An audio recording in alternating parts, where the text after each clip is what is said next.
Zero richieste, zero iscrizioni. Tutti pazzi per le ronde? L'anno scorso o 2 anni fa? Forse, quando il Leone di Veneto Sicuro ruggiva da un angolo all'altro della Marca.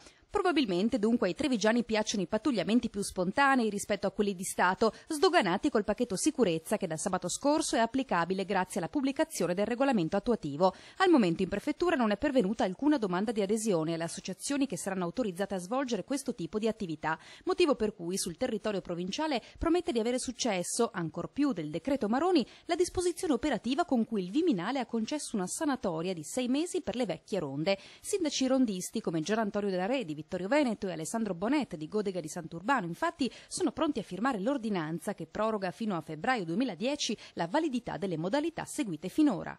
Sì, in linea di principio io sono disponibile, tanto è vero che sono stato uno tra i primi a intraprendere le ronde.